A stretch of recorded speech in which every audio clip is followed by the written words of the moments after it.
ഒന്ന് സ്തുതിച്ച് പ്രാർത്ഥിക്കാം. പരിശുദ്ധാത്മാവേ നന്ദി. Hallelujah, hallelujah, hallelujah. ഓ പരിശുദ്ധാത്മാവേ, ഞങ്ങളങ്ങേ സ്തുതിക്കുന്നു, ആരാധിക്കുന്നു, മഹത്വപ്പെടുത്തുന്നു. നന്ദി പറയണ കർത്താവേ, ഞങ്ങളുടെ വിശ്വാസം വർദ്ധിപ്പിക്കണമേ, ഞങ്ങളുടെ വിശ്വാസം വർദ്ധിപ്പിക്കണമേ, ഞങ്ങളുടെ വിശ്വാസം വർദ്ധിപ്പിക്കണമേ. ഓക്കെ, ഇനിയും ഈ ദൈവരാജ്യത്തിൻ്റെ ഉപമകൾ, ഓരോ ഉപമകളും ഈശോ ദൈവരാജ്യത്തെക്കുറിച്ച് പറഞ്ഞതെല്ലാം ഉപമകളിലൂടെയാണ്. ആ ഉപമകളെ പഠിക്കുമ്പോൾ ശരിക്കും കൂലങ്കഷമായിട്ട് പഠിക്കണം. ഉദാഹരണത്തിന് ഒരു ഉപമ നമ്മളിപ്പോൾ എടുക്കാൻ പോകുന്നത് ലൂക്ക് 15, നമ്മുടെ കുപ്പർട്ടീനോൻ്റെ ചാപ്റ്റർ. ലൂക്ക 15-ാം അധ്യായം വളരെ പ്രസിദ്ധമായ സുവിശേഷ ഭാഗമാണ്. നമ്മളതിനകത്ത് ലൂക്ക 15 എന്ന് പറയുമ്പോൾ പെട്ടെന്ന് ഓർമ്മ വരുന്നത് മുടിയനായ പുത്രൻ്റെ ഉപമയാണ്, ഇല്ലേ? പക്ഷേ അങ്ങനെ മുടിയനായ പുത്രനല്ല വാസ്തവത്തിൽ അതിലെ പ്രധാന വിഷയം എന്നാണ് മനസ്സിലാക്കേണ്ടത്. അപ്പോൾ ലൂക്ക 15-ാം അധ്യായത്തിൽ ലൂക്കായിൽ മാത്രമുള്ള ഈ പ്രത്യേക ഉപമ പലരും പറഞ്ഞു കേട്ടിട്ടുള്ളത് സുവിശേഷങ്ങളുടെ സുവിശേഷം എന്നാണ്. അതായത് സുവിശേഷം, ദൈവരാജ്യ കർത്താവിൻ്റെ കരുണയുടെ ആ സുവിശേഷത്തിൽ ഏറ്റവും പ്രധാന ഒരു ഉപമയാണത്. ലൂക്കിൽ മാത്രമുള്ള ഉപമയാണ്, സുവിശേഷങ്ങളുടെ സുവിശേഷമാണ്. അതിൽ 3 ഉപമകളുണ്ട്. ആ 3 ഉപമകളും തമ്മിൽ പരസ്പരമായി ബന്ധമുണ്ടെന്നുള്ളതാണ്. ആദ്യം മനസ്സിലാക്കേണ്ടത് ഈ ഉപമ ആരോട് പറഞ്ഞു എന്നുള്ളതാണ്. വായിക്കാം, 15-ാം അധ്യായം 1 മുതൽ വായിക്കാം. ചുങ്കക്കാരും പാപികളുമെല്ലാം അവൻ്റെ വാക്കുകൾ കേൾക്കാൻ അടുത്തു വന്നുകൊണ്ടിരുന്നു. ഫരിസേയരും നിയമജ്ഞരും പിറുപിറുത്തു. ഇവൻ പാപികളെ സ്വീകരിക്കുകയും അവരോടുകൂടെ ഭക്ഷണം കഴിക്കുകയും ചെയ്യുന്നു. അവൻ അവരോട് ഈ ഉപമ പറഞ്ഞു. കേട്ടോ, ആരോടാണ് ഉപമ പറഞ്ഞത്? ആരോടാണ് ഉപമ പറഞ്ഞത്? ഫരിസേയരോടാണ്. നിങ്ങളിൽ ആരാണ് തനിക്ക് 100 ആടുകൾ ഉണ്ടായിരിക്കെ അവയിലൊന്ന് നഷ്ടപ്പെട്ടാൽ 99നെയും മരുഭൂമിയിൽ വിട്ടിട്ട് നഷ്ടപ്പെട്ടതിനെ കണ്ടുകിട്ടുവോളം തേടിപ്പോകാത്തത്? കണ്ടുകിട്ടുമ്പോൾ സന്തോഷിച്ച് അതിനെ തോളിലേറ്റുന്നു. വീട്ടിലെത്തുമ്പോൾ അവൻ കൂട്ടുകാരെയും അയൽവാസികളെയും വിളിച്ചുകൂട്ടി പറയും, നിങ്ങൾ എന്നോടുകൂടി സന്തോഷിക്കുവിൻ, എൻ്റെ നഷ്ടപ്പെട്ട ആടിനെ കണ്ടുകിട്ടിയിരിക്കുന്നു. അതുപോലെ തന്നെ അനുതാപം ആവശ്യമില്ലാത്ത 99 നീതിമാന്മാരെക്കുറിച്ച് എന്നതിനേക്കാൾ അനുതപിക്കുന്ന ഒരു പാപിയെക്കുറിച്ച് സ്വർഗത്തിൽ കൂടുതൽ സന്തോഷമുണ്ടാകുമെന്ന് ഞാൻ നിങ്ങളോട് പറയുന്നു. Praise the Lord.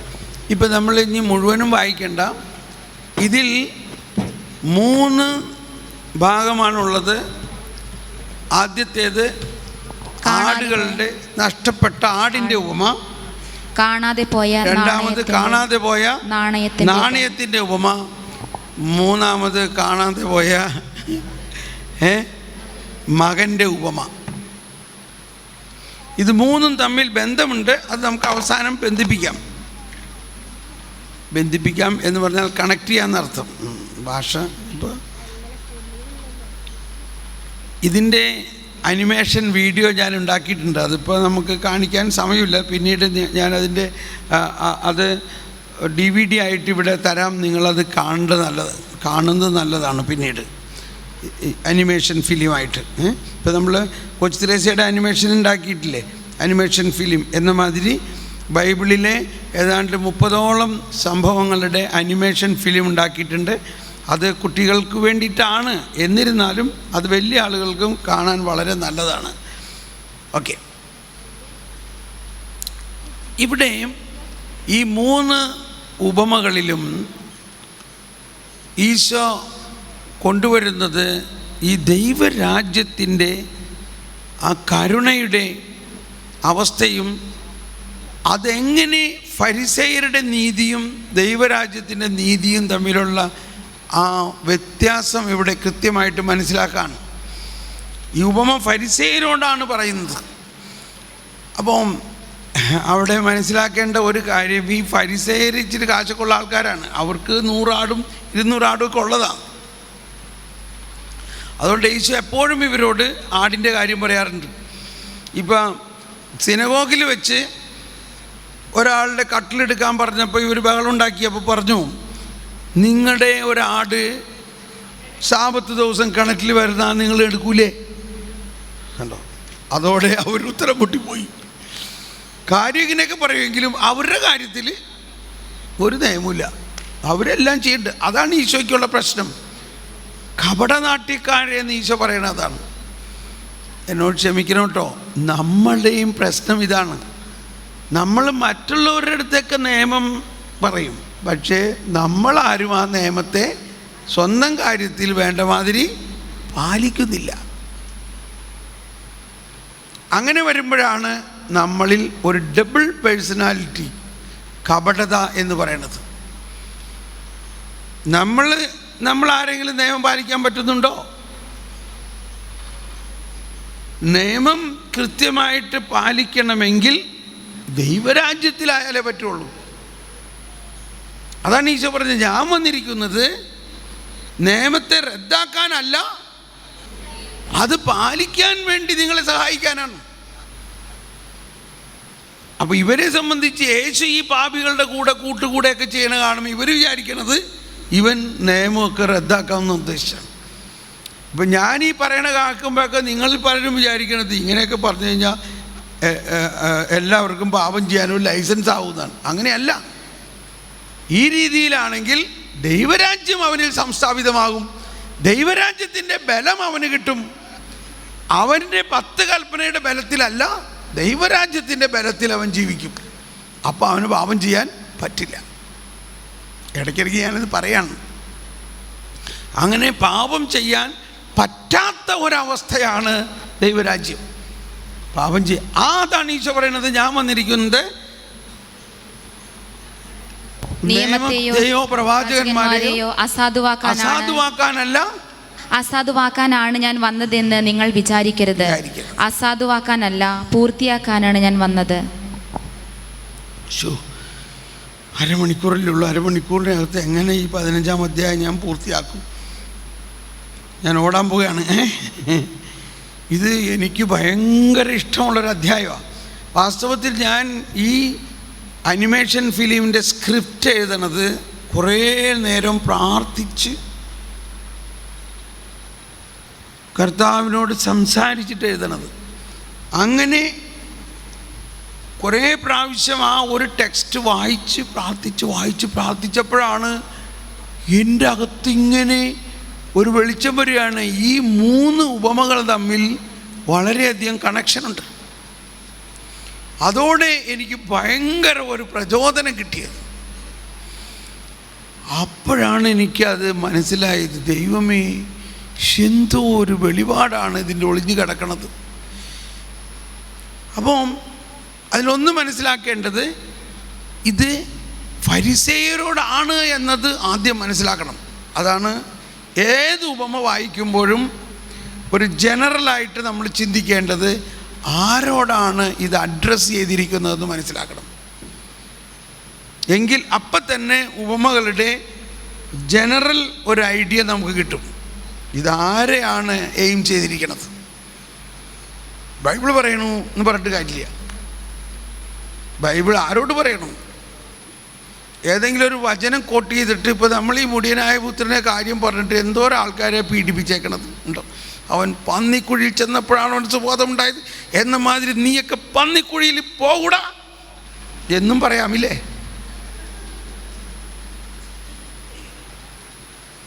ഞാൻ കേട്ടത് കൊണ്ട് എനിക്കതൊക്കെ കേൾക്കുമ്പോൾ ഭയങ്കര വേദന എടുക്കുകയാണ്. ഇത് കേൾക്കുമ്പോൾ കർത്താവിന് വേദന എടുക്കാനുണ്ടാവും തീർച്ചയായിട്ടും. നീയൊക്കെ പന്നിക്കുഴിയിൽ പോകും കൽപ്പന ലംഘിക്കുകയാണെങ്കിൽ. ശരിയല്ലേ? നോക്കുമ്പോൾ മുടിയനായ പുത്രൻ കൽപ്പന ലംഘിച്ച് പോയപ്പോൾ അവൻ പന്നിക്കുഴി പോയി പട്ടിണിട്ട്. അതുകൊണ്ടാണ് നിന്റെ കുടുംബത്തിലെ ദാരിദ്ര്യം. സുബോധം ഉണ്ടാകും. ക്ഷമിക്കണേ ഈശോയെ, ഞാൻ ആരെയും കുറ്റം പറയല്ല. ഒരു കാര്യം എന്താ, വരട്ടെ ഇത് ഉപമ മുഴുവനും പറയട്ടെ കേട്ടോ. ഈ ഉപമ ഫരിസേയരോടാണ് പറയുന്നതെന്ന് മനസ്സിലാക്കുക. ഇവർ 100 ആടുകളുണ്ടെന്ന് വിചാരിച്ചു. ഈ ആടുകളുടെ ഒരു പശ്ചാത്തലം ഒന്ന് വിവരിക്കണം. ചിലപ്പോൾ ഇത്തിരി ഭക്ഷണം കഴിക്കാൻ ലേറ്റ് ആവുമെന്ന് കേട്ടോ, കുഴപ്പമില്ല. ഇത് വളരെ രസകരമായൊരു കാര്യമാണ്. നിങ്ങൾ ഹോളി ലാൻഡിലൊക്കെ പോയിട്ടുണ്ടെങ്കിൽ, നിങ്ങൾ എത്ര പേര് ഹോളി ലാൻഡിൽ പോയിട്ടുണ്ട്? ആരും പോയിട്ടില്ല അല്ലേ? നമ്മളിവിടെ തന്നെ അച്ഛന്മാരൊക്കെ എപ്പോഴും പോയിട്ടുണ്ടാവും. ഈ സിസ്റ്റർമാർ പോയിട്ടില്ലെങ്കിൽ ഒന്ന് മനസ്സിലാക്കുന്നതാണ്. അവിടെ പോയേക്കണവർ ഈ ആടുകളെ ഒരുതരം ഗുഹകളിലാണ് താമസിപ്പിച്ചത്, ഗുഹകൾ. അപ്പോൾ ഒരു ഗുഹയിൽ കുറേ ഇടയന്മാരുടെ ആടുകളുണ്ടാവും, അല്ലെങ്കിൽ 3-4 ഗ്രൂപ്പ് ആടുകളുണ്ടാവും. എന്നിട്ട് ഈ ഇടയന്മാർ ആ ഗുഹയുടെ വാതിക്കൽ കിടന്നുറങ്ങും. എന്താണെന്ന് വെച്ചാൽ അവരുടെ ഒരാട് പോലും പുറത്തേക്കെങ്ങാനും പോവുകയാണെങ്കിൽ ഇവരെ ചവിട്ടാണ്ട് പോകാൻ പറ്റില്ല. ഇനി ഏതെങ്കിലും ഒരു കള്ളനകത്ത് കയറുകയാണെങ്കിൽ ഇവരെ അറിയാണ്ട് കയറാനും പറ്റില്ല. അത്രയ്ക്ക് ഇവർ ആടിനെ സ്നേഹിക്കുകയും ആടിനെ, അതൊരു വശം. രാവിലെ എഴുന്നേറ്റ് കഴിഞ്ഞാൽ ഓരോ ഇടയനും ഒരു കോഡ് ലാംഗ്വേജുണ്ട്, ഒരൊച്ചയുണ്ട്, ഒരൊച്ച. ഇതൊരു ഇടയൻ്റെ ഒച്ചയായിരിക്കാം. ആ ഇടയൻ്റെ ഒച്ച കേട്ടാൽ ആ ഇടയൻ്റെ ആടുകൾ മാത്രം ഇറങ്ങിച്ചെല്ലും, മറ്റേ ആടുകൾ ചെല്ലില്ല. മനസ്സിലാവുന്നുണ്ടോ? അപ്പം അങ്ങനെ ഈ ഇടയൻ ആടുകളെല്ലാം ഇറങ്ങി വന്നു. ഇനി ഈ ആടുകളെയും കൊണ്ട് കേട്ടോ, നമ്മളിന്ന് പാടിയില്ലേ, ഇടയൻ കർത്താവാണ് എൻ്റെ ഇടയൻ, എനിക്കൊന്നിനും അല്ല. ഇപ്പോൾ വേണമെങ്കിൽ പാടണമെന്നില്ല. പച്ചയായ പുൽത്തകിടിയിൽ, ഇറ്റ്സ് ഓക്കെ, ഇപ്പോൾ പാടേണ്ടത് പച്ചയായ പുൽത്തകിടി. ഈ പച്ച പുൽത്തകിടി എന്ന് പറയുന്നത് ഇവരുടെ താമസിക്കുന്ന ഈ ഗുഹാസ്ഥലങ്ങളിലൊന്നും പച്ചപ്പുല്ലില്ല. മരുഭൂമി കഴിഞ്ഞു പോകണം. 1.5 മണിക്കൂർ ഇതുമായിട്ട് നടന്ന് പോയി കഴിഞ്ഞ് കഴിയുമ്പോൾ പച്ചപ്പ് കാണുന്ന ചില ഭാഗങ്ങളുണ്ട്. അവിടേക്ക് ഇതിങ്ങളെ കൊണ്ടുപോകണം. അങ്ങനെ കൊണ്ടുപോയി ആ പച്ചപ്പുല്ല് തീറ്റിക്കുന്നു. അത് ഞാൻ പറഞ്ഞു, പച്ചപ്പുല്ലെന്ന് അവിടെ അർത്ഥമാക്കുന്നത്, സങ്കീർത്തനത്തിൽ അർത്ഥമാക്കുന്നത് യേശുവാകുന്ന ഇടയൻ തൻ്റെ വചനം തരുന്നു എന്നുള്ള ഒരാശയമാണ്. ഇവിടെ ഈ പച്ചപ്പുല്ല് തീറ്റിക്കാൻ അക്കരെ കൊണ്ടുപോയി അവിടെ പുല്ല് മാത്രമല്ല, കുറേ കാടും കുറേ കുഴിയും ഇതൊക്കെ ഉണ്ടാവും. ഏതാണ്ട് വൈകുന്നേരമായി കഴിഞ്ഞ് കഴിയുമ്പോൾ, അല്ലെങ്കിൽ ഉച്ച കഴിഞ്ഞ് കഴിയുമ്പോൾ ഈ ആടുകളെല്ലാം വീണ്ടും കളക്ട് ചെയ്ത് കൂട്ടിലേക്ക് കൊണ്ടുവരണം. അപ്പോൾ ഇടയൻ ഒച്ച ഉണ്ടാക്കുമ്പോൾ ഈ ആടുകളൊക്കെ എൻ്റെ കൂടെ വരും. കൂടെ വന്ന് ആ പച്ചപ്പുല്ല് ഭാഗത്തുനിന്ന് ഈ ആടുകളെല്ലാം കൂടെ ഇങ്ങോട്ടേക്ക് കൊണ്ടുവന്ന് കഴിഞ്ഞ് കഴിയുമ്പോൾ ഈ ഇടയൻ എണ്ണി നോക്കും, എല്ലാ ആടുകളുണ്ടോ നോക്കി. 50, 60, 70, 80, 90, 95, 98, 99. എടാ, ഒരാടില്ലല്ലോ.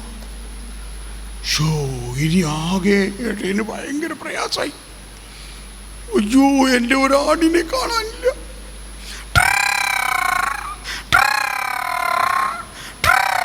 ഇടയൻ അവിടെയൊക്കെ ഓടി നടക്കും. ഈ ആടുകളെ അവിടെ വിട്ടു. എന്നിട്ട് ഓടി അവിടെ എല്ലാം പോയി. അവിടെ എങ്ങും നോക്കിയിട്ട് കാണണില്ല. കുറേ ദൂരം അങ്ങോട്ട് ഓടി. ഈ ആട് നഷ്ടപ്പെട്ടു പോയാൽ അതിന് തിരിച്ചു വരാൻ വഴി പറഞ്ഞുകൂടാ. അതാണ് ആടിൻ്റെ പ്രത്യേകത. അവർ തിരിച്ചു വരില്ല, അതിന് തിരിച്ചു വരാൻ വഴിയറിയില്ല. കാരണം അത് എപ്പോഴും ഇടയൻ്റെ കൂടെ പോകാറുള്ളൂ, അതിന് സ്വയമേവ വഴി അറിയില്ല. അപ്പോൾ അതുകൊണ്ട് ഇടയന് ഭയങ്കര പ്രയാസമായി. എങ്ങനെ എവിടെ പോയി നോക്കൂ ഇതിന്. അപ്പം അവിടെയൊക്കെ ഓടി കുറേ കഴിഞ്ഞ് കുറേ ഭാഗത്ത് ചെന്ന് കഴിഞ്ഞപ്പോൾ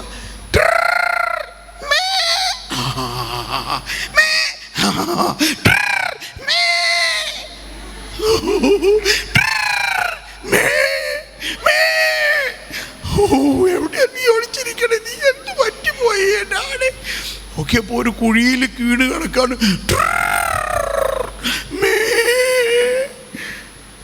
അങ്ങനെ ഈ ആടിനെ പൊക്കിയെടുത്തു. എന്ത് പറ്റിപ്പോയടി നിനക്ക്? നീ എന്തിനിങ്ങനെ എന്നെ വിട്ടു പോയേ? സന്തോഷമായി. ഞാൻ നിന്നെ വിടില്ല, നിന്നെ നടത്തൂല, നീ എൻ്റെ തോളിൽ കരിഞ്ഞ് പോരേന്നും പറഞ്ഞ് തോളിൽ കയറ്റി ഈ ആടിനെ കൊണ്ടിങ്ങനെ വരികയാണ്. എന്നിട്ട് വീട്ടിൽ ചെന്ന് കഴിയുമ്പോൾ സന്തോഷമായി, എൻ്റെ കാണാതെ പോയ ആടിനെ എനിക്ക് കിട്ടി. ഇതാണ് ദൈവരാജ്യത്തിൻ്റെ നീതി എന്ന് പറയുന്നത്. ദൈവരാജ്യത്തിൻ്റെ നീതി. കാണാതെ പോയ ആടിനെ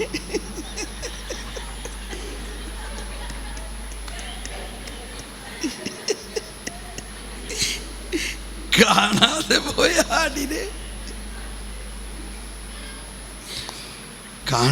പോയ ആടിനെ അന്വേഷിച്ചിട്ട് ഇപ്പൊ കണ്ടോ, 99 നല്ല ആടിനെ കുറിച്ച് ഇടയന് യാതൊരു ആവലാതില്ല. ഈ നഷ്ടപ്പെട്ടു എന്ന് പറയുന്ന. അപ്പൊ ഇത് ഫരിസേയർക്ക് ഡെയിലി അവരുടെ അവിടെ ഉള്ള കാര്യമാണിത്. അപ്പൊ അവരുടെ ജീവിത ബന്ധിയാക്കി കാണിക്കാണ്. എന്നിട്ട് പറയാണ് വചനം, അതിന്റെ അവസാനം എന്താ പറയണത്? അനുതാപം ആവശ്യമില്ലാത്ത 99 നീതിമാന്മാരെ കുറിച്ച് എന്നതിനേക്കാൾ അനുതപിക്കുന്ന ഒരു പാപിയെ കുറിച്ച് സ്വർഗത്തിൽ കൂടുതൽ സന്തോഷമുണ്ടാകും. ഇപ്പൊ ഈ അനുതാപം എന്ന് പറയുന്നത് നമ്മൾ ഉദ്ദേശിക്കുന്ന മാതിരിയുള്ള അനുതാപമല്ല.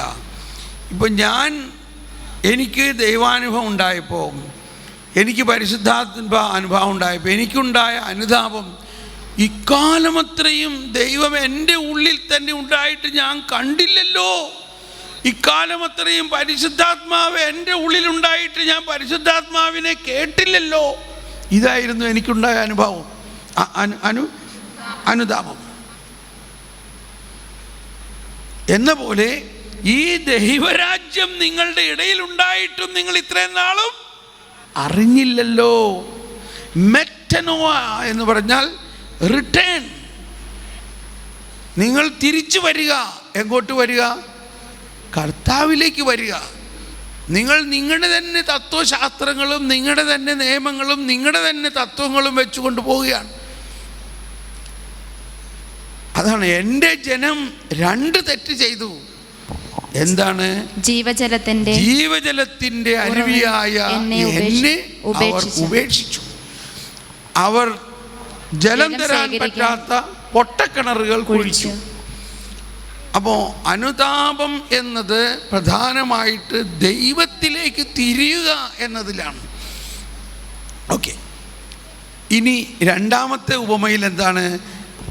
കാണാതെ പോയി നാണയം. അപ്പോൾ ഇവിടുത്തെ പ്രത്യേകത എന്താ? ഈ ആദ്യത്തെ ഉപമ പുറത്താണ് നടക്കുന്നത്, വീടിന് പുറത്ത്. രണ്ടാമത്തെ ഉപമ വീടിന് അകത്താണ് കേട്ടോ, അകത്താണ്. നാണയം വീടിൻ്റെ അകത്ത് തന്നെയുണ്ട്, പക്ഷെ എവിടെയാണെന്നൊരു പിടിയില്ല. അതായത് അകത്ത് തന്നെ നഷ്ടപ്പെട്ടിരിക്കുന്ന അവസ്ഥ, വീടിൻ്റെ അകത്ത് തന്നെ നഷ്ടപ്പെട്ടിരിക്കുന്നു.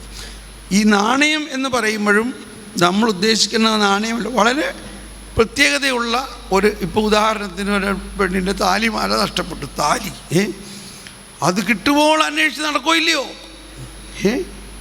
എന്ന മാതിരി ഇവിടെയൊക്കെ അടിച്ച്. അപ്പോൾ ഈ അടിച്ച് കൂട്ടുന്നതൊക്കെ ഭയങ്കര സിംബോളിസമാണ്. ആ അടിച്ച് കൂട്ടുന്നതിൻ്റെ ഇടയിൽ ഉള്ള ചപ്പ് ചവറുകളെല്ലാം ക്ലീനായി അവിടെ. അങ്ങനെ കൂട്ടി അവസാനം അവിടെ ഒരോടത്ത് ഒരു മൂലയിൽ പോയി ഇങ്ങനെ കിടക്കുകയാണ് നാണി. അങ്ങനെ അത് കിട്ടിക്കഴിഞ്ഞപ്പോൾ സന്തോഷിച്ചു. ഓ, എൻ്റെ കാണാതെ പോയ നാണയം കിട്ടി. കണ്ടോ? അപ്പോൾ ഈ നാണയം ഒരാത്മാവാണ്. നഷ്ടപ്പെട്ട ഒരാത്മാവിനെ അന്വേഷിച്ച് കണ്ടെത്തുന്ന ഒരു കരുണയാണ് കർത്താവിൻ്റേത്. അത് എവിടെയാണ്? അകത്ത്. ഇനി ഇത് അവസാനമാണ് ഇതിനെ കണക്ട് ചെയ്യാവുന്നത് ഈ ഉപമകളുടെ. ഇനി മൂന്നാമത്തെ ഉപമയിൽ എന്താണ്? ഒരുവന് 2 മക്കളുണ്ടായിരുന്നു. അതിൽ ഇളയ മകൻ അവൻ്റെ എല്ലാ ഓഹരിയും വാങ്ങി അവൻ ദൂരദേശത്തേക്ക് പോവുകയാണ്. അവിടെ പോയി തിന്നു കുടിച്ച് വേശ്യകളോടുകൂടെയും ചൂതാട്ടക്കാരോടുകൂടെയും അവൻ്റെ സകല സമ്പത്തും നശിച്ചു. ഇവൻ വീട്ടിൽ നിന്ന് പോകരുതെന്ന് പോകണമെന്ന് അപ്പന് വല്ല ആഗ്രഹം ഉണ്ടായിരുന്നോ? അവൻ്റെ അപ്പൻ കരയായിരുന്നു, മോനെ നീ പോകരുത്, നീ പോകരുത്. അവൻ പോയതോടുകൂടി വീട്ടിൽ അപ്പനും അമ്മയും ഭക്ഷണം പോലും വയ്ക്കണില്ല. അവൻ്റെ പെങ്ങന്മാരും കന്യാസ്ത്രീമാരുണ്ടെങ്കിൽ അവരും ഒക്കെ കരച്ചിലായി ഇല്ലേ? കരയോ ഇല്ലയോ? ഇപ്പോൾ വീട്ടിലൊരു കന്യാസ്ത്രീ ഉണ്ടെങ്കിൽ ഉടനെ വിവരം അറിഞ്ഞു, അയ്യോ ആങ്ങളെ പോയോ. കന്യാസ്ത്രീമാർ ഞങ്ങളൊക്കെ വിളിച്ച് പറയുകയും ചെയ്യും, ബ്രദറെ പ്രാർത്ഥിക്കണേ, എൻ്റെ ആങ്ങളെ വീട് വിട്ട് പോയി എന്നാ പറയണേ. എനിവേ, നമുക്കെല്ലാം വേദന ഉണ്ടായോ? ആ അപ്പൻ്റെ അമ്മയ്ക്കും വേദന ഉണ്ടോ? ഉണ്ട്. ആ വേദനയാണ് അവനെ പിന്തുടർന്നുകൊണ്ടിരിക്കുന്നത്. ഒരു കോൺടെംപ്ലേറ്റീവ് പവറാണത്. അവസാനം അവൻ്റെ സകല സമ്പത്തും നഷ്ടപ്പെട്ടു. അവൻ പന്നിക്കുഴിയിൽ വന്നു. അപ്പൻ്റെയും അമ്മയുടെയും, അതാണ് ആ പിതൃവാത്സല്യത്തിൻ്റെ സ്പർശനം ആ പന്നിക്കുഴിയിൽ കിടന്നപ്പോൾ അവൻ അനുഭവിച്ചു. അപ്പോൾ അവന് സുബോധമുണ്ടായി. ഇതാണ് ജ്ഞാനമാണത്. അവൻ ചിന്തിക്കുകയാണ്, എൻ്റെ ഭവനത്തിലെ എത്രയോ ദാസന്മാർ സുഭിക്ഷമായി ഭക്ഷണം കഴിക്കുന്നു, ഞാനോ ഇവിടെ വിശന്നു മരിക്കുന്നു. എന്നിട്ട് അവൻ പറയാണ്, ഞാൻ എഴുന്നേറ്റ് എൻ്റെ പിതാവിൻ്റെ അടുത്തേക്ക് പോകും. ഞാൻ അവനോട് പറയും, പിതാവേ, സ്വർഗത്തിനെതിരായി നിന്റെ മുൻപിലും ഞാൻ പാപം ചെയ്തു. നിന്റെ പുത്രൻ എന്ന് വിളിക്കും. ഇനി വെരി ഗുഡ്. നിന്റെ പുത്രൻ എന്ന് വിളിക്കാൻ പോലുമുള്ള ഞാൻ ഇനി യോഗ്യനല്ല. നിന്റെ ദാസരിൽ ഒരുവനായി എന്നെ സ്വീകരിക്കണമേ. കാരണം ഇവൻ കണക്കൊക്കെ അവസാനിപ്പിച്ച് അവൻ്റെ ഓഹരിയെല്ലാം പിടിച്ചുകൊണ്ടാണ് പോകുന്നത്. അവൻ്റെ ഓഹരി മുഴുവനും കൊടുത്തു. പുത്രനെ കിട്ടേണ്ട ഓഹരി മുഴുവനും കൊടുത്താൽ പുത്രത്വം കഴിയുന്നതാണ് അവൻ വിചാരിച്ചതാണ്ട്. പുത്രനാകാനുള്ള ഇനി യോഗ്യതയില്ല. ഒന്ന് കൈവച്ച് കാണിച്ചേ. അങ്ങനെ അവൻ ഒരു പ്രതീക്ഷയുണ്ട്, ഒരു വേലക്കാരനായിട്ടെങ്കിലും എന്നെ കണക്കാക്കാൻ സാധ്യതയുണ്ട്. അവൻ അങ്ങനെ വിശന്ന് ഒട്ടിയ വയറുമായിട്ട് അങ്ങനെ പോകുമ്പോൾ, ഇതേ സമയത്ത് പിതാവിൻ്റെ അവിടെ എന്താ അപ്പനും അമ്മയും ഭക്ഷണമൊന്നും കഴിക്കുന്നില്ല. അവരെല്ലാ ദിവസവും രാവിലെ എഴുന്നേറ്റ് എൻ്റെ മകനെങ്ങാനും വരുത്തിട്ടോ ദൂരെ നോക്കി കുറേ നേരം ഇരിക്കും. ആ പടിപ്പരമാളിക കഴിഞ്ഞ് അപ്പുറം വന്ന് നോക്കും. അവൻ വരും. അപ്പന് പ്രതീക്ഷയുണ്ട്, വരും. അങ്ങനെ ഒരു ദിവസം നോക്കുമ്പോൾ ദൂരെ നിന്ന് തന്നെ അപ്പൻ അവനെ കണ്ടു. അപ്പൻ ഓടി വന്നു. വരണ വഴിക്ക് വേലക്കാരോടെല്ലാം, എൻ്റെ മകൻ വരുന്നടോ, എടോ എല്ലാവരും ഓടിവായോ, എൻ്റെ മകൻ ഇതാ തിരിച്ചു വന്നിരിക്കുന്നു. മകനെ കണ്ടവാടി ഒന്ന് കെട്ടിപ്പിടിച്ച് അവൻ വലിയ ലിസ്റ്റൊക്കെ ഉണ്ടാക്കി വന്നേക്കാണ്. ഈ പാപങ്ങളൊക്കെ ഞാൻ ചെയ്തു പോയി, എന്നോട് ക്ഷമിക്കണം. അതൊന്നും പറയാനുള്ള, അതൊന്നും അപ്പന് കേൾക്കണ്ട. നീ തിരിച്ചു വന്നല്ലോടാ, അത് മതി. കെട്ടിപ്പിടിച്ചങ്ങ് ആലിംഗനം ചെയ്തു. വസ്ത്രം വേറെ വെള്ള വസ്ത്രം കൊണ്ടുപോവാ. പുത്തൻ വസ്ത്രമണിയിച്ചു, പുത്തൻ പാദരക്ഷകൾ അണിയിച്ചു, മോതിരമണിയിച്ചു. ഇതെല്ലാം ഭയങ്കര സിംബോളിസംസ് ആണ്. ഇതെല്ലാം വാസ്തവത്തിൽ നമ്മുടെ പുതിയ നിയമത്തിലെ 3 പ്രാരംഭ കൂദാശകളാണ്. അല്ലെങ്കിൽ പ്രാരംഭ കൂദാശകൾ നമ്മൾ പറയാം ഇനിസിയേഷൻ സാക്രമെൻസ് ആണ്. ഇത് ആരുടെ ഇനിസിയേഷനാണ്? ഇത് ഇവൻ്റെ ഇനിസിയേഷനാണോ? അപ്പൻ്റെ ഇനിസിയേഷനാണിത്. അപ്പൻ അവന് വിശുദ്ധിയുടെ വസ്ത്രം ധരിക്കുന്നു. അപ്പൻ അവന് പുത്രസ്വീകാര്യത്തിൻ്റെ മോതിരമണിയിക്കുന്നു. ഈ ഷൂ എന്തിനാണെന്നറിയോ? അതെനിക്കൊരു അനുഭവം പറയാം.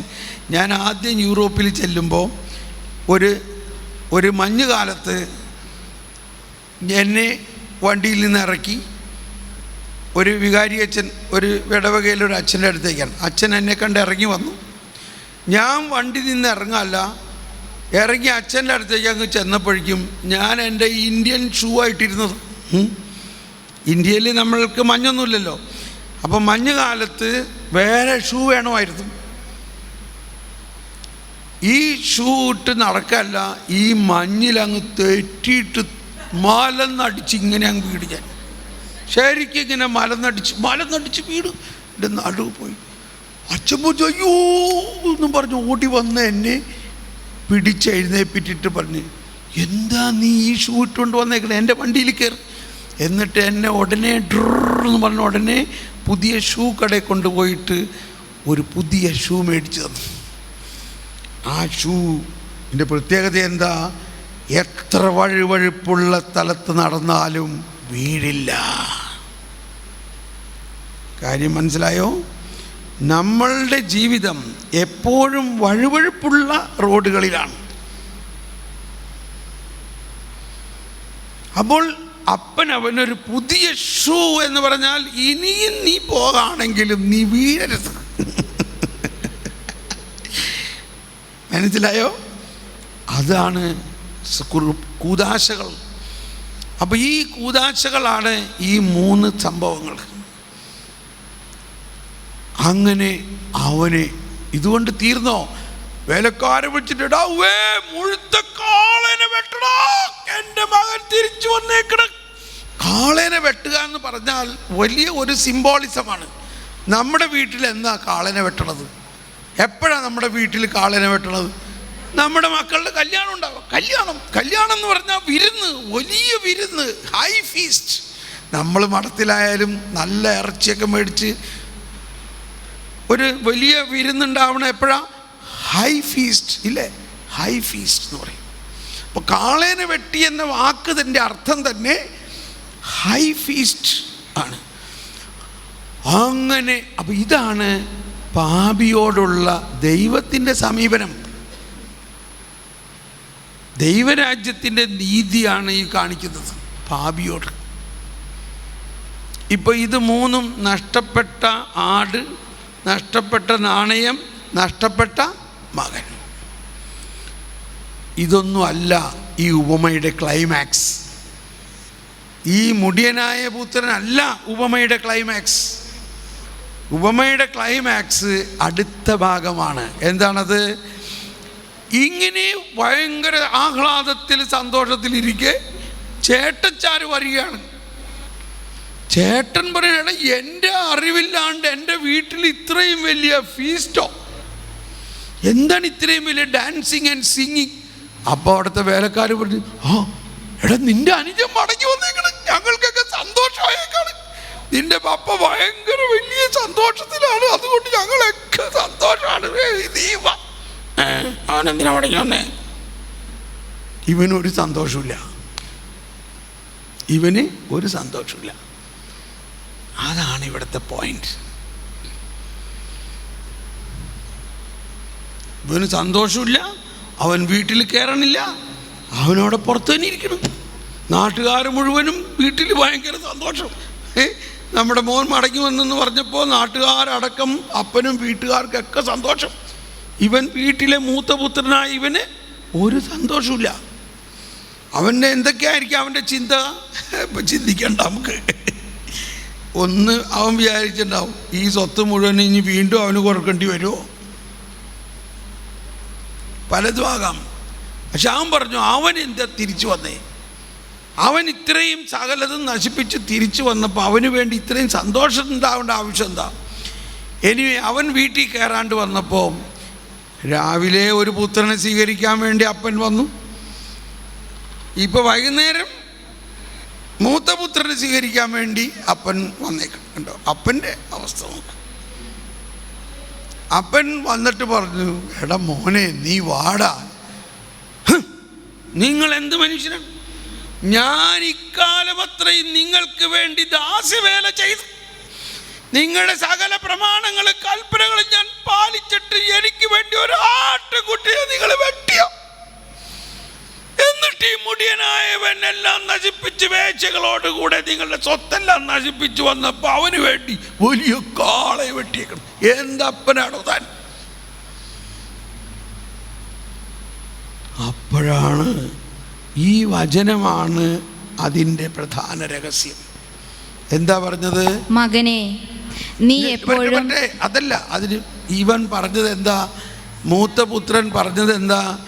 ഞാൻ ഇക്കാലം അത്രയും നിനക്ക് ദാസ്യവേല ചെയ്യുകയായിരുന്നു.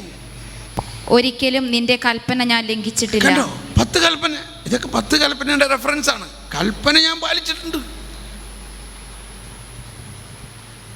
എന്നിട്ട് എനിക്ക് വേണ്ടി ഒരു ആട്ടുകുഞ്ഞിനെ വെട്ടിയോ? ഇതാണ് ആ വീടിൻ്റെ അകത്ത് തന്നെ നഷ്ടപ്പെട്ട നാണയം. വീടിൻ്റെ അകത്ത് തന്നെ ഉണ്ടായിരുന്ന ഒരാൾ, പക്ഷേ അപ്പൻ്റെ കൂടെ ജീവിക്കുന്ന ആൾ.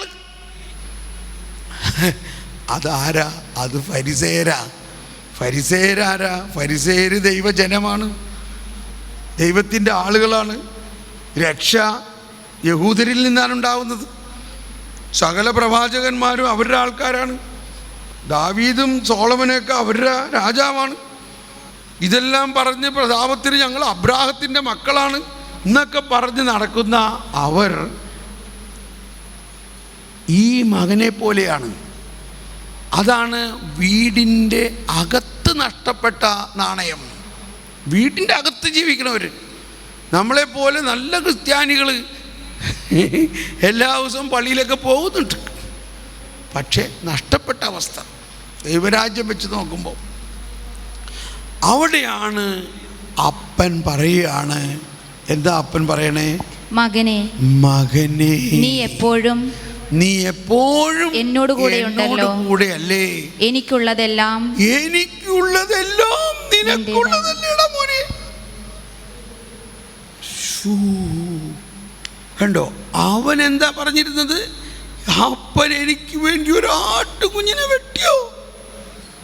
എന്തുകൊണ്ടാ അവൻ അങ്ങനെ പറഞ്ഞത്? അവൻ മകനാണ് എന്നുള്ള ബോധ്യമില്ല.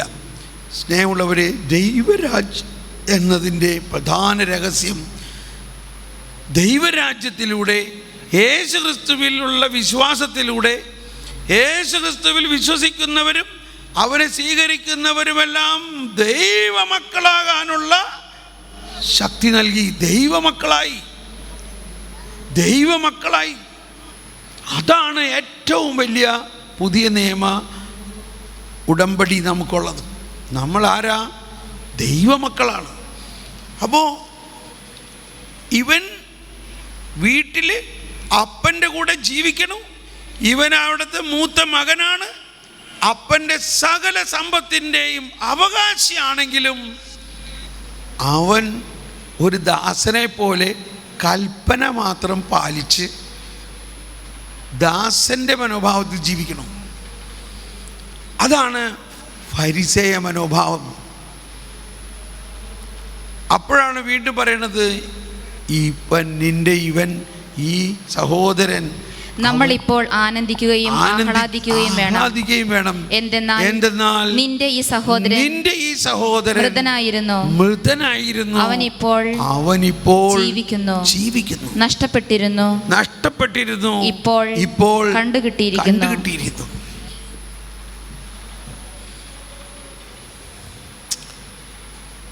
ദൈവരാജ്യത്തിൻ്റെ രഹസ്യം ഉപമകളിലൂടെയാണ് പറയുന്നതെങ്കിലും ഇത് നമ്മൾ മനസ്സിലാക്കണമെങ്കിൽ ആദ്യം ദൈവനീതി എന്തെന്നറിയണം. ഇപ്പോൾ ദൈവം നീതീകരിക്കുകയാണ്. പിതാവ് അവനെ നീതീകരിക്കുകയാണ്. അവൻ ചെയ്ത സകല തെറ്റുകളെയും നീതീകരിക്കുകയാണ്. അതാണ് ദൈവനീതി. കരുണ തന്നെയാണ്. ദൈവത്തിൻ്റെ കരുണയാണ് ഈ നീതി. കരുണ എന്നത് പാപികളോടുള്ള സ്നേഹമാണ്. ആ ഇടയൻ ആടിനെ അന്വേഷിച്ച് പോയി കണ്ടുകെട്ടുവോളം അന്വേഷിച്ച് തോളിലേറ്റിക്കൊണ്ട് വരുന്നതാണ് ദൈവരാജ്യത്തിൻ്റെ നീതി. അതേസമയത്ത് ഫരിസേയരാണെങ്കിൽ അന്വേഷിച്ച് തെറ്റ് ചെയ്യുന്നവരെ അന്വേഷിച്ച് കണ്ടുപിടിച്ച് അവരെ കൊല്ലുന്നതാണ് അവിടുത്തെ നീതി. അവരെ വിമർശിക്കുന്നു, അവരെ അവഹേളിക്കുന്നു, അവരെ പരസ്യമായി അപമാനിക്കുന്നു, അവരെ ശിരമുണ്ടനം ചെയ്യുന്നു, അവരെ പലതരത്തിലുള്ള അവഹേളനങ്ങൾ നടത്തുന്നു. തെറ്റ് ചെയ്തു. ഇപ്പം നമ്മൾ സാധാരണ എന്താ പറയണത്? തെറ്റ് ചെയ്തവൻ ശിക്ഷിക്കപ്പെടണം. ഇപ്പം നമ്മൾക്ക് ഈ ഇടയ്ക്ക് പലരും തെറ്റ് ചെയ്ത ആളുകളെക്കുറിച്ച് നമ്മൾ പത്രത്തിലൊക്കെ കേട്ടു. എന്നിട്ട് എല്ലാവരും പറയണത് എന്താ?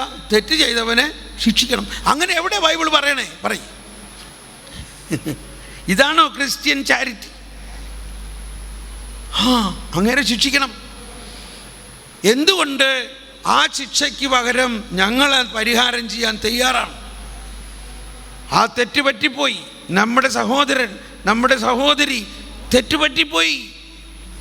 കർത്താവിൽ വിശ്വസിക്കുന്നവരെന്ത് ചെയ്യണം? കർത്താവ് എന്ത് ചെയ്തു? മനുഷ്യർ ചെയ്ത സകല തെറ്റും ഏറ്റെടുത്തു. അതിന് യേശു പരിഹാരം ചെയ്തു.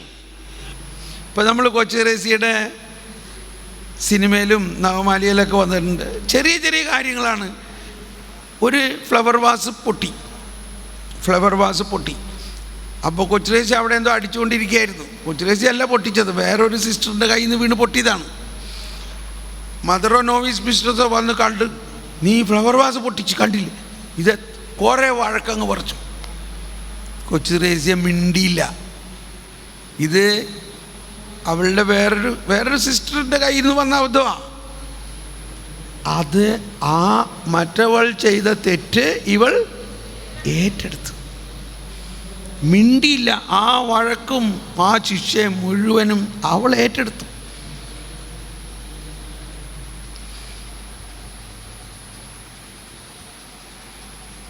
അൽഫോൻസാമ്മയിലെ ഒരു കഥ പറയാറില്ലേ? ഒരു പഴം അവിടെ വെച്ചിരുന്നത്, കുറച്ച് പഴം വെച്ചിരുന്നത് കാണാനില്ല.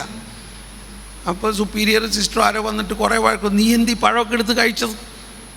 ഇത് അനുവാദമില്ലാണ്ട് കഴിക്കാൻ പാടുണ്ടോ? Something like that. എക്സാക്ട് എനിക്ക് അറിഞ്ഞൂടാ. പക്ഷേ അവർ അങ്ങനെ കഴിച്ചില്ല.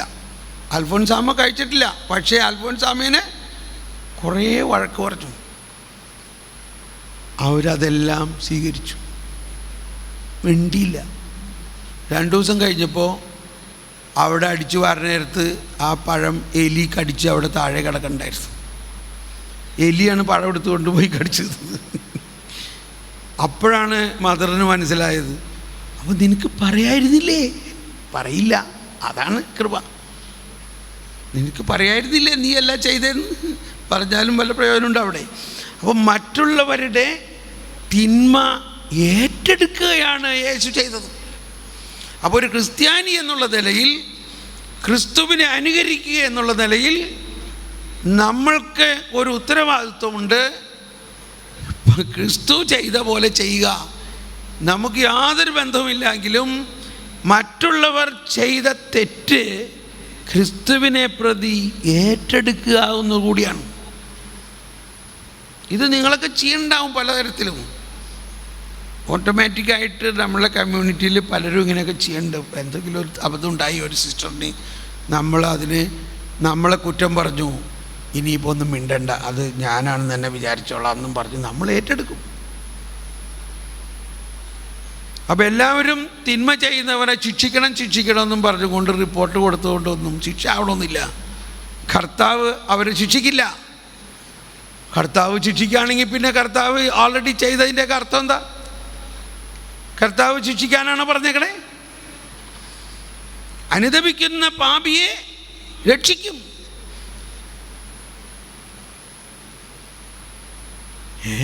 ഷോക്കടിച്ച മാതിരിയില്ലേ? എല്ലാവരും ഭയങ്കര കമൻ്റാണ്, ശിക്ഷിക്കണം. ശിക്ഷിക്കുകയാണെങ്കിൽ പിന്നെ നമ്മൾ ക്രിസ്ത്യാനിയാണോ? ഞാൻ വന്നിരിക്കുന്നത് ശിക്ഷിക്കാനല്ല. എന്തിനാണ്? രക്ഷിക്കാനാണ്. യേശുക്രിസ്തുവിൽ ഐക്യപ്പെട്ടിരിക്കുന്നവർക്ക് ശിക്ഷാവിധി ഇല്ല. അപ്പോൾ ഒന്നിനും ശിക്ഷിക്കേണ്ടതോ? അതൊക്കെയാണ് ഇനി പഠിക്കേണ്ടത്. ഇപ്പോൾ ഇനി യോഹന്നാൻ്റെ സുവിശേഷത്തിൽ 8-ാം അധ്യായം പാപിനിയായ സ്ത്രീയെ അവൾ തിന്മ ചെയ്യുന്നത് കണ്ടു നിന്ന പ്രൂഫോടുകൂടി ഫരിസേയർ, അതും ടെമ്പിൾ ഏരിയയിൽ വെച്ചുകൊണ്ട് യേശു അവിടെ വന്നിരിക്കുന്നു. യേശു പഠിപ്പിച്ചു കൊണ്ടിരിക്കെ ഇതാ ഒരു പെണ്ണിനെ പിടിച്ചു കൊണ്ടുവന്നിട്ട് ഇവൾ തിന്മ ചെയ്തിരിക്കുന്നു, ഇവൾ പാപിനിയാണ്, ഇവൾ തിന്മ ചെയ്തത് കണ്ട ആളുകളുണ്ട്. സാക്ഷി നമ്പർ 1, സാക്ഷി നമ്പർ 2. ശരിയാണ്, ഞാൻ കണ്ടു. ഇതും ഫരിസേയരുടെ ഒരു സ്വഭാവമാണ്. ഇപ്പോൾ വ്യഭിചാരം ചെയ്തുകൊണ്ടിരുന്നപ്പോൾ കണ്ടുപിടിച്ചെങ്കിൽ പെണ്ണിനെ മാത്രമേ പിടിച്ചുള്ളൂ, ആണിനെ പിടിക്കലില്ല. കേട്ടോ, വ്യഭിചാരം ചെയ്യുമ്പോൾ രണ്ടുപേരും ഇല്ലേ അതിനകത്ത്, ആണിനെ വിട്ടു. അതാണ് ഈശോ പറഞ്ഞത്, കപടനാട്യക്കാരെ നിങ്ങൾ തന്നെ ചെയ്യണതിൽ നിങ്ങളുടെ കുറ്റം നിങ്ങൾ കണ്ടുപിടിക്കില്ല, പെണ്ണിൻ്റെ കുറ്റം മാത്രം കണ്ടുപിടിക്കുള്ളൂ. ക്ഷമിക്കണം കേട്ടോ, ഞാനിതൊക്കെ ചില ഹിൻഡുകൾ പറയാണ്. എന്തുകൊണ്ടാണ് ഈശോ ഇവരോട് ഇങ്ങനെ പറഞ്ഞത്? ഇതൊക്കെ നമ്മളുടെ ജീവിതത്തിൽ നമ്മളെ കുറ്റം നമ്മൾ പറയാറില്ല. നമ്മളെ കുറ്റം പിടിക്കണമെന്ന് നമുക്ക് ആഗ്രഹമുണ്ടോ? നമ്മൾ മറ്റുള്ളവരുടെ കുറ്റം കണ്ടുപിടിക്കാൻ വ്യഗ്രത കൂട്ടുന്നു. ഓക്കെ, ഇത് ഭയങ്കര സംഭവമാണിത്. വലിയ കല്ല്, ഒരു ഫുട്ബോൾ സൈസിലുള്ള കല്ലാണ്. അത് അവളുടെ തലയിൽ എറിഞ്ഞാൽ തല പൊളിഞ്ഞ് അവൾ ചാവണം. ഇതാണ് അവരുടെ നടപടിക്രമം. അതിൻ്റെ എക്സിക്യൂഷനേഴ്സാണ് വന്നേക്കണത്. അവരതിന് അധികാരപ്പെട്ടവരാണ്. ഇങ്ങനെയുള്ള വ്യഭിചാരിണികളെ കല്ലെറിഞ്ഞ് കൊല്ലണമെന്ന് മോശയുടെ നിയമത്തിൽ പറഞ്ഞിരിക്കുന്നത് ഇപ്പോൾ ചെയ്യണം. അവനെ പരീക്ഷിക്കാനും കൂടിയായിട്ട് എന്താണ് യേശു പറയണം നോക്കട്ടെ.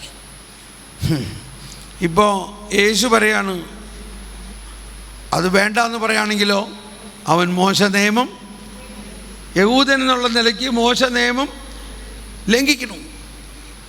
ഈശോ കുറേ സമയത്തേക്ക് ഒന്നും മിണ്ടുന്നില്ല. സാഹചര്യം നോക്കുക, ടെമ്പിൾ ഏരിയയിലാണ്, നിറച്ച ആളുകളുണ്ട്. യേശുവിൻ്റെ പ്രബോധനം കേൾക്കാൻ വേണ്ടി ഒരുപാട് ആളുകൾ വന്നേക്കണം. അതിൻ്റെ മധ്യത്തിലാണ് ഈ നാടകം. ഈ പെണ്ണിനെ പിടിച്ചു കൊണ്ടുവന്ന് തട്ടിയിട്ടേക്കണം. അവളുടെ മനോഭാവം, അവളുടെ മനസ്സ് ഒന്ന് ആലോചിച്ച് നോക്കുക. ഇത്രയും ആളുകളുടെ മധ്യത്തിൽ അവളെ അവഹേളിക്കുകയും അവൾ മരിച്ചും പോവുകയാണ്. അവളിപ്പോൾ ഒരു നിമിഷത്തിനകത്ത് ആ കല്ല് അവളുടെ തലയിൽ വീണാൽ അവൾ മരിക്കും എന്ന് അവൾക്ക് പൂർണ്ണ ഉറപ്പാണിപ്പോൾ. കാരണം ഇവർ നിയമം നടപ്പാക്കും, ഇവർ കല്ലെറിയും, ഇവൾ ചാവും. അവളുടെ മരണവേദന, അവൾ തലയിൽ കൈവച്ചുകൊണ്ട് വാവിട്ട് മരണവേദന കൊണ്ട് കരയുന്നു. ഇവിടെ ഒരുപാട് ജനം കൂടി നിൽക്കുന്നു. അവരെല്ലാവരും കുറേ പേര് കരുണ കാണിക്കണമെന്ന് പ്രാർത്ഥിക്കുന്നുണ്ടാകാം. ഫരിസേയരും അവരുടെ ആളുകളും ഇല്ലില്ല അവളെ കൊല്ലണം, അവളെ കൊല്ലണം. കുറേ പേര് കല്ലുയർത്തിപ്പിടിച്ച് എറിയട വരട്ടെ അങ്ങേര് പറയണ എന്താന്ന് നോക്കട്ടെ. അപ്പോൾ യേശു മിണ്ടുന്നില്ല, ഇതൊന്നും കണ്ടമട്ടേ കാണിക്കുന്നില്ല. സാക്ഷികളുണ്ട്, യേശു അങ്ങോട്ട് നോക്കുന്നില്ല. എന്തുകൊണ്ടാ പറഞ്ഞേ അവൻ കണ്ടിട്ടും കാണുന്നില്ല, കേട്ടിട്ടും കേൾക്കുന്നില്ല. അടുത്ത വചനം കൂടി, അവൻ നീതിയെ പ്രതി, നിയമത്തെ, അതാണ് പ്രധാന പോയിന്റ്. ആ ഭാഗം ഒന്ന് വായിച്ചേ. അവൻ കണ്ടിട്ടും കാണുന്നില്ല, കേട്ടിട്ടും കേൾക്കുന്നില്ല. കർത്താവ് തന്റെ നീതിയെ പ്രതി നിയമത്തെ ഉത്കൃഷ്ടമാക്കാൻ മഹത്വപ്പെടുത്താനും പ്രീതി കാണിച്ചു. ഇത് മനസ്സിലാക്കാൻ ഭയങ്കര ബുദ്ധിമുട്ടാണ് ഈ വാക്ക്.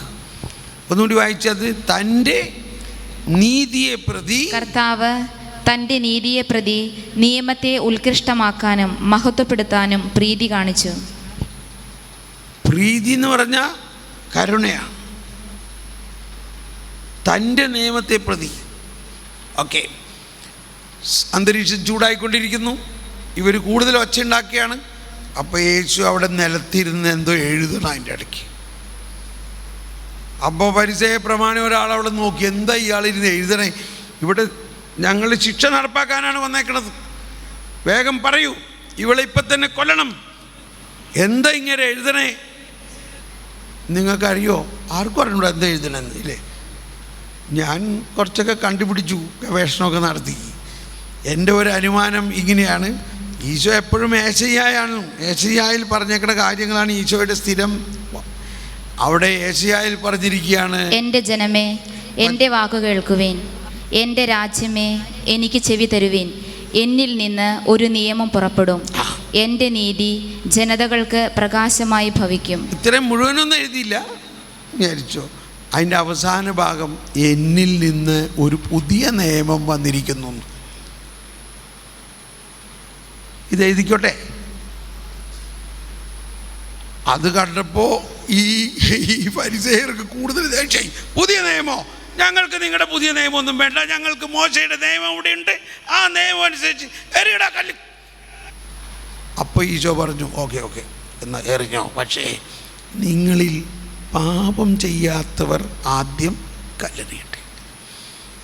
വളരെ സൗമ്യമായിട്ട്, നിങ്ങളിൽ പാപം ചെയ്യാത്തവൻ ആദ്യം കല്ലെറിയട്ടെ.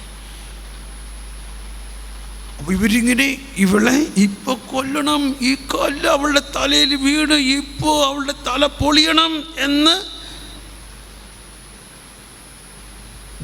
വീര്യത്തോടെ, വാശിയോടെ, കോപത്തോടെ ഇരിക്കണം.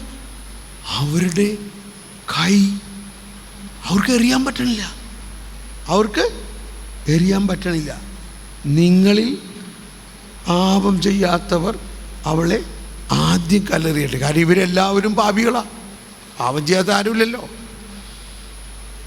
സാവധാനം യേശുവിൻ്റെ ഇവിടെയാണ് വലിയ ദൈവരാജ്യത്തിൻ്റെ കീഴടക്കൽ, ട്രാൻസ്ഫോർമേഷൻ, വെള്ളം വീഞ്ഞാകൽ. വെള്ളം വീഞ്ഞാകുന്ന പോലെ ഈ ഫരിസേയൻ്റെ, ഈ പഴയ നിയമത്തിൻ്റെ വക്താക്കളുടെ ഈ മോശ നിയമം അവിടെ അവസാനിച്ചു. മോശയുടെ നിയമത്തിൻ്റെ പാലകരായി ആ നിയമം നടപ്പാക്കാൻ വന്നിരിക്കുന്ന ആ വ്യക്തിയുടെ കൈ തളർന്നു പോകുന്നു. ആ കല്ല് അവിടെ ഇട്ടിട്ട് അയാൾ പോയി. അടുത്ത ആളും കല്ല് അവിടെ ഇട്ടിട്ട് പോയി. മുതിർന്നവർ മുതൽ ഓരോരുത്തരായി അവർക്ക് ചെയ്യാൻ പറ്റണില്ല. എന്ത് സംഭവിച്ചു അവിടെ? കർത്താവിൻ്റെ ദൈവരാജ്യത്തിൻ്റെ കരുണ അവരുടെ ഹൃദയത്തെ സ്പർശിച്ചു. അവരിൽ ഒരു രൂപാന്തരീകരണം നടന്നു. ആ ഫരിസേയർ രൂപാന്തരപ്പെട്ടു. Praise the lord. അതാണ് ഈശോ പറഞ്ഞത്, മോശ നിയമം, മോശയും പ്രവാചകന്മാരും യോഹന്നാൻ വരെ, അതിനുശേഷം ദൈവരാജ്യം സംസ്ഥാപിതമാകും. ഇപ്പോൾ മോശ നിയമം നടപ്പാക്കിയോ? അവർ നടപ്പാക്കേണ്ടതല്ലേ? ഈശോ പറഞ്ഞു, നിങ്ങൾ കല്ലെറിഞ്ഞോ? ചിത്ര പറഞ്ഞുള്ളൂ, നിങ്ങളിൽ പാപം ചെയ്യാത്ത ആള് കല്ലെറിയട്ടെ. കല്ലെറിയാൻ പറ്റുന്നില്ല. എന്തുകൊണ്ട്? യേശു വന്നിരിക്കുന്നു, യേശുവിൻ്റെ കരുണ വന്നിരിക്കുന്നു, സ്വർഗരാജ്യം വന്നിരിക്കുന്നു, പുതിയ നിയമം വന്നിരിക്കുന്നു. പുതിയ നിയമം അനുസരിച്ച് അവിടെ ആരെയും ശിക്ഷിക്കുന്നില്ല. ശിക്ഷ മുഴുവനും ആരേറ്റെടുക്കുന്നു? യേശു ഏറ്റെടുക്കുന്നു.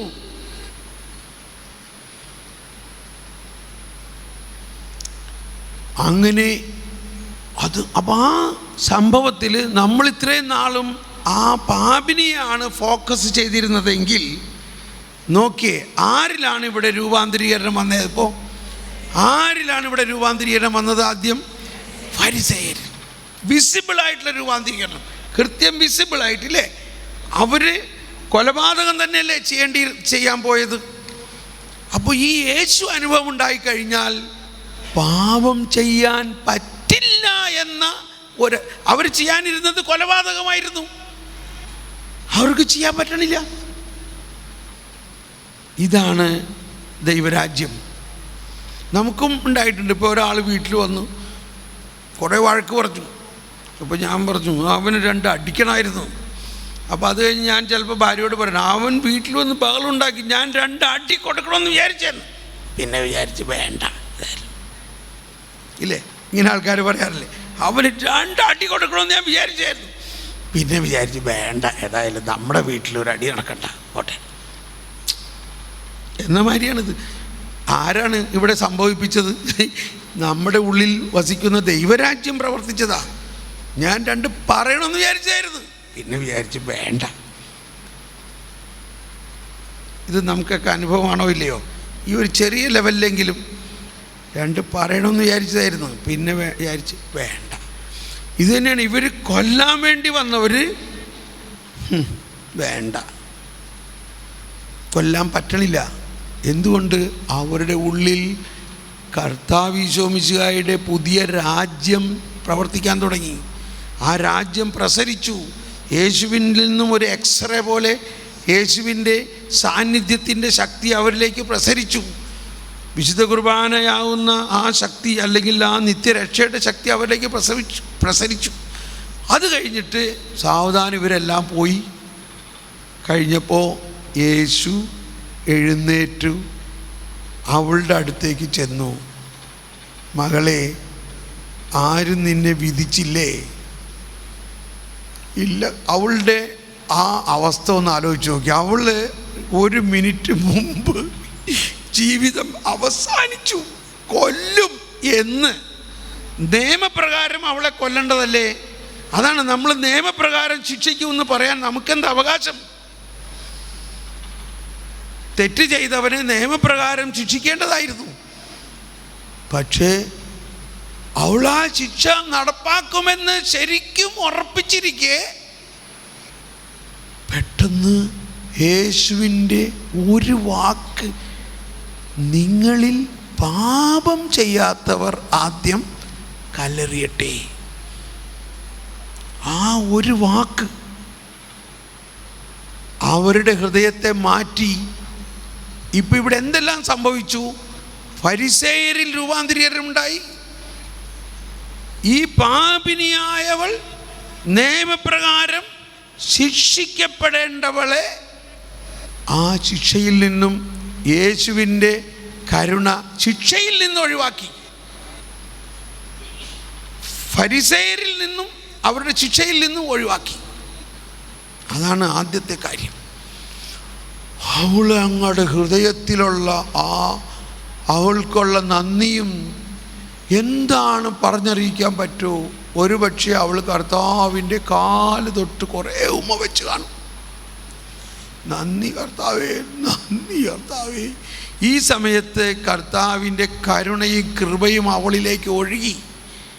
അവളോട് പറഞ്ഞു, നീ സമാധാനമായി പോയിക്കൊള്ളുക, ഞാനും നിന്നെ വിധിക്കുന്നില്ല. മേലിൽ പാപം ചെയ്യരുത് എന്ന് പറയുന്നത് ഒരു വാണിംഗ് അല്ല, അവളെ കൃപ കൊടുക്കുകയാണ്. നീ പാപം ചെയ്യില്ല, നീ നിന്റെ രക്ഷകനെ മുഖാമുഖം കണ്ടു കഴിഞ്ഞിരിക്കുന്നു.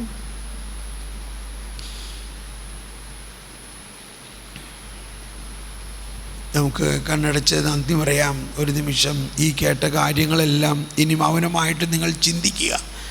കർത്താവേ, ഈ ഉപമയും ഈ സംഭവവുമെല്ലാമാണ് ദൈവരാജ്യത്തിൻ്റെ നീതി. ഫരിസേയ നീതിയിൽ നിന്നും വ്യത്യസ്തമായ ദൈവരാജ്യ നീതി. നമ്മളോട് ഇതെന്താണ് സംസാരിക്കുന്നത്? നമ്മൾ പ്രധാനമായിട്ടും ഉൾക്കൊള്ളേണ്ടത് ഫരിസേയ മനോഭാവം ഉരിഞ്ഞു മാറ്റണം. ഒരു വാക്കുകൂടി പറഞ്ഞോട്ടെ. ലൂക്കായുടെ സുവിശേഷത്തിൽ 5-ാം അധ്യായത്തിൽ 36-ാമത്തെ വചനത്തിൽ പറയുകയാണ്, പുതിയ വസ്ത്രം കിട്ടിയാൽ ആരും പഴയ വസ്ത്രത്തിൽ അതിൽ നിന്നൊരു കഷ്ണം മുറിച്ച് ഏച്ചു കെട്ടാറില്ല. അവൻ അവരോട് ഒരു ഉപമയും പറഞ്ഞു, ആരും പുതിയ വസ്ത്രത്തിൽ നിന്ന് കഷ്ണം കീറിയെടുത്ത് പഴയ വസ്ത്രത്തോട് ചേർക്കാറില്ല. അങ്ങനെ ചെയ്താൽ പുതിയ വസ്ത്രം കീറുന്നു എന്ന് മാത്രമല്ല, പുതിയ കഷ്ണം പഴയതിനോട് ചേരാതെ വരികയും ചെയ്യും. ആരും പുതിയ വീഞ്ഞ് പഴയ തോൽക്കുടങ്ങളിൽ ഒഴിച്ചു വയ്ക്കാറില്ല. അങ്ങനെ ചെയ്താൽ പുതിയ വീഞ്ഞ് പഴയ തോൽക്കുടങ്ങൾ ഭേദിച്ച് ഒഴുകിപ്പോവുകയും തോൽക്കുടങ്ങൾ നശിക്കുകയും ചെയ്യും. പുതിയ വീഞ്ഞ് പുതിയ തോൽക്കുടങ്ങളിലാണ് ഒഴിച്ചു വെക്കേണ്ടത്.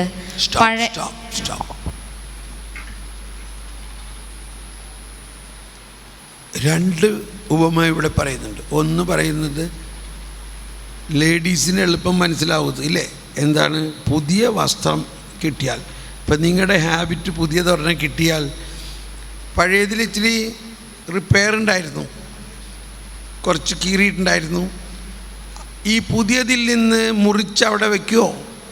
ആരും അങ്ങനെ ചെയ്യില്ല എന്നാണ് പറഞ്ഞത് ഇല്ലേ, ആരും ചെയ്യില്ല. പക്ഷേ നമ്മളതാ ചെയ്യണേ. എന്താ നമ്മൾ ചെയ്യണേ? എന്തിനെക്കുറിച്ച് ഇത് പറയണേ? പുതിയ ഉടമ്പടി വന്നിട്ട്, പുതിയ ഉടമ്പടി കിട്ടിയിട്ട് ആ പഴയ ഉടമ്പടി മാറ്റാതെ പുതിയ ഉടമ്പടി ഇച്ചിരി മേടിച്ച് പഴയതുമ ഒട്ടിച്ചു വെച്ചും കൊണ്ട് ഇങ്ങനെ നടക്കണം. ശരിയല്ലേ ഇത്? ഇപ്പം നടക്കുന്നത് അതല്ലേ?